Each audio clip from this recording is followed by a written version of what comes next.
We've all been in situations, both at work and in our personal lives, where other people just seem to be in the way. They just don't get it. They don't seem to understand us or what we need. They're selfish and self-centered. In those situations, the authors say, we are in the box and we're suffering from self-deception.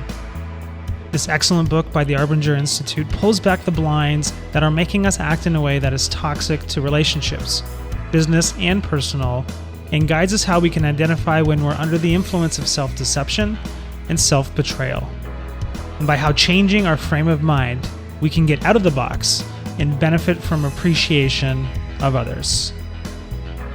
What being in the box looks like. Let's start with an in-the-box example we can all relate to. Joe is taking a short flight for business and arrives at the airport with just enough of a window to get to the gate and get on board. As he gets to security, the lines are long with holiday travelers and their children. Joe sighs. In front of him is a young woman who is struggling with 3 small children in the bags that responsibility demands. She looks at Joe. Joe looks through her at the gaps in the x-ray conveyor, mentally trying to will her to hurry the heck up. Suddenly, one of Joe's fellow business travelers steps forward and asks her if he can help. In this example, the core premise of the book is illustrated. Joe is in the box. He considers himself to be the center of the universe, more important than others. He sees the young family as objects getting in his way, stopping him from getting to the gate on time.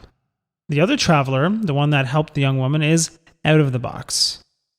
The same type of situation can occur at work. John was given an assignment to draft a response to a customer need. His boss gave him a short brief and pointed him in the vague direction of support materials. When the customer declined the offer, the lessons learned were not unusual. From John's perspective, why had his boss not given him better instructions? If he had, he could have done a better job. His boss is just a dictator. He doesn't say what he needs, but he's quick to criticize. From the boss's perspective, John is just useless. He should have known by now what was needed. They lost a good contact because of him, and now they're going to have to reconsider his future. In this work example, who's in the box? Both of them. Both see the other as a barrier to achievement, as an object, not a person. In both cases, the in-the-box perpetrators are self-deceived. They cannot see the true needs of the other party. They're focused internally and hence cannot appreciate the perspective of others. Their view of themselves and others is distorted from reality. They are deceiving themselves from the true picture. The Arbinger Institute claims that in business, self-deception is the underlying cause of what are commonly known as people problems. To the extent that organizations are beset by self-deception, they can't see the problem. Most organizations are stuck in the box. Success in an organization is a function of whether we're in the box or not, and that our influence as leaders depends on the same thing. How we get in the box. If we had time to step back from potential in-the-box situations, to press pause on life, I'm sure we'd be able to identify what was appropriate. We can clearly identify in our examples the needs of the family, the needs of Joe, the needs of John and his boss, and we can see, with the advantage of pause, what is right.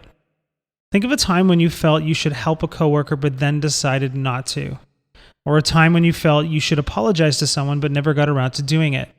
Or a time when you knew you had some information that would be helpful to a coworker but you kept it to yourself. Or a time when you knew you needed to stay late to finish some work for someone but went home instead without bothering to talk to that person about it. These are situations where we knew what was right, but we didn't go there. This is what the authors call an act of self-betrayal. It sets off a chain reaction of negative consequences. In acting contrary to our sense of what was appropriate, we go against our own sense of how we should be towards another person. We begin to see the world in a way that justifies our self-betrayal. We look for and find reasons that justify our behavior. By seeing the world in a self-justifying way, we inflate others' faults. We inflate our own virtue. We inflate the value of things that justify our actions, and we blame others. When we betray ourselves, we start seeing things differently.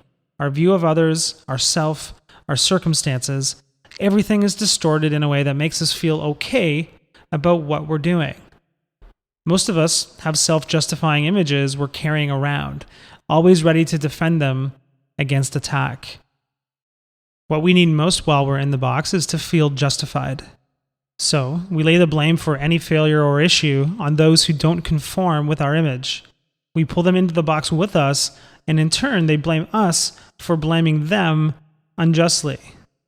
Now they're in the box too, and they feel justified in blaming us and feel that our further blame is unjust. So they blame us even more, and off we go on an ever-deepening downward spiral. It's as if we say to each other, look, I'll mistreat you so that you can blame your bad behavior on me if you'll mistreat me so that I can blame my bad behavior on you.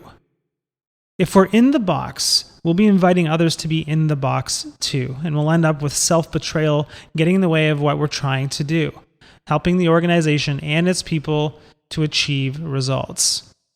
One person in an organization, by being in the box and failing to focus on results, provokes his or her coworkers to fail to focus on results as well. Collusion spreads far and wide, and the result is that coworkers position themselves against coworkers, work groups against work groups, departments against departments. Getting out of the box. So the big question is, how do we get out of the box? It's really two questions. The first question is, how do we get out? And the second is, how do we stay out once we're out? Note though, when you're feeling that you want to be out of the box for someone, in that moment, you're actually already out. You're feeling that way because you're now seeing him or her as a person. In feeling that way towards that person, you're already out of the box. When we cease resisting the feelings and desires of others, we're out of the box, liberated from self-justifying thoughts and feelings. Getting out of the box is simple. All we need to do is focus on the people who are right before our eyes. In that moment, the moment we see another as a person, with needs, hopes, and worries as real and legitimate as our own, we are out of the box towards them. The crux of getting out of the box is an understanding of the difference between knowing and doing. It's critical to getting out that we live the solution, primarily recognizing that slipping into the box is easier than staying out.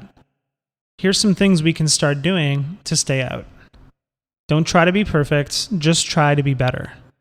Don't look for other people's boxes, look for our own. Don't accuse others of being out of the box, we should try to stay out of the box ourselves. Don't give up on ourselves when we discover we've been in the box. Don't deny that we've been in the box when we have been. We should apologize and then just keep moving forward, trying to be more helpful to others in the future. Don't focus on what others are doing wrong.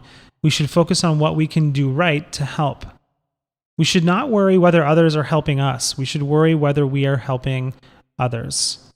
It's critical that we honor what our out-of-the-box sensibility tells us we should do for others. However, and this is important, especially in business, this doesn't necessarily mean that we end up doing everything we feel would be ideal. We have our own responsibilities and needs that require attention, and it may be that we can't help others as much or as soon as we wish we could.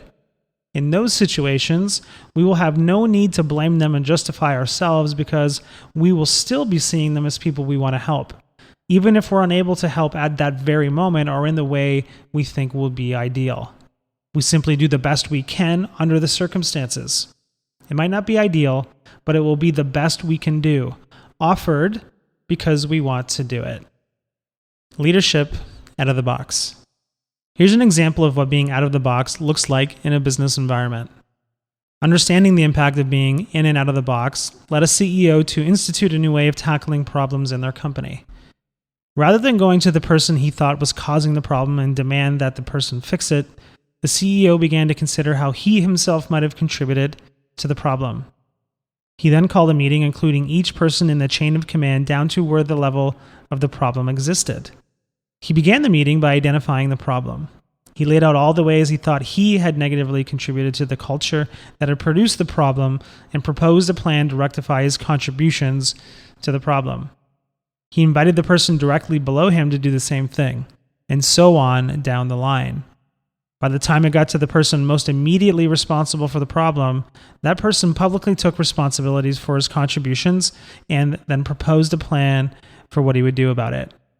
In this way, a problem that had gone on literally for years was solved nearly overnight when the leaders stopped simply assigning responsibility and blame and began holding themselves strictly accountable. This is now the model in that company for solving every problem they encounter. So in conclusion, being in the box encourages ever-increasing levels of negativity. Being out of the box demands appreciation of others as people with their own needs and not objects to support yours. When you think of others without self-justification, you are immediately out of the box. To remain out requires acceptance of the negative influence of personal needs and a mind shift to look outwards. Companies in the box struggle to succeed, colluding to fail. And companies out of the box are open and work collaboratively to success.